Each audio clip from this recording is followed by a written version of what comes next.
அன்பர்களே, இனிய வணக்கம். வேல் மாறல் குறித்த சிந்தனை.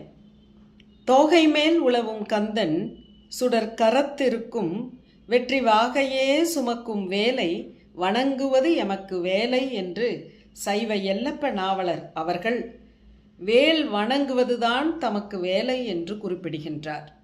அருணகிரிநாதர் சுவாமிகள் அருளிச் செய்த வேல் வகுப்பு 16 கன்னிகளை உடையது.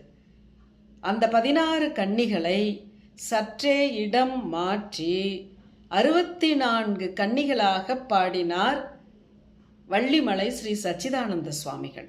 எந்த சூழ்நிலையில் பாடப்பட்டது என்று சொன்னால், ஒரு முறை அவருக்கு கடும் வயிற்று வலி வந்தது.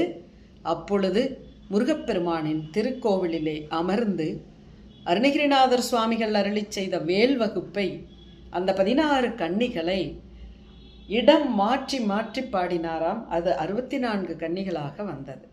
அந்த 64 கன்னிகள் தான் அது அப்படியே வேல் வகுப்பை சற்றே இடவளமாக மாற்றி பாடுகின்றார். அவ்வளவுதான்.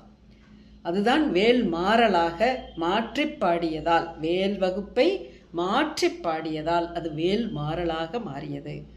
எப்படி வேல் மாறலை அவர் பாராயணம் செய்ய செய்ய அவருடைய கடும் வயிற்று வலி இருந்த இடம் தெரியாமல் ஓடிப்போய்விட்டதோ, அப்படி நமக்கு வருகின்ற இடர்களையெல்லாம், இக்கட்டுகளையெல்லாம், கட்டுகளை அகற்றுகின்ற பணியை முருகப்பெருமானின் திருக்கரத்தில் இருக்கும் வேல் செய்துவிடும்.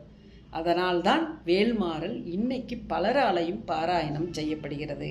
வேல்மாறல் பாராயணம் செய்யப்படுகின்ற பொழுது என்னென்ன பலன்கள் கிடைக்கும் என்று சொன்னால், நாம் நினைத்த காரியம் நடக்கும். எதனை சங்கல்பம் செய்து கொண்டிருக்கின்றோமோ அது நிச்சயமாக நடந்தேறும்.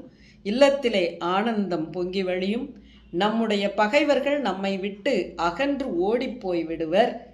ஒருவேளை நமது இல்லங்களிலே திருமணம் காரியங்கள் தடைபடுகிறது என்று சொன்னால், வேல்மாறலை தொடர்ந்து பாராயணம் செய்து கொண்டிருக்கின்ற பொழுது நிச்சயமாக திருமணம் நடைபெறும்.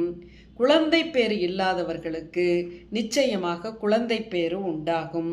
நல்ல வேலை கிடைக்க வேண்டும் என்று நினைப்பவர்களுக்கு வேலை தருவது எம்பெருமானின் திருக்கரத்தில் இருக்கும் வேல் என்பது உண்மை. ஆகவே வேல் மாறலை பாராயணம் செய்வோம். இல்லங்களிலே ஆனந்தம் பெருகட்டும். நன்றி.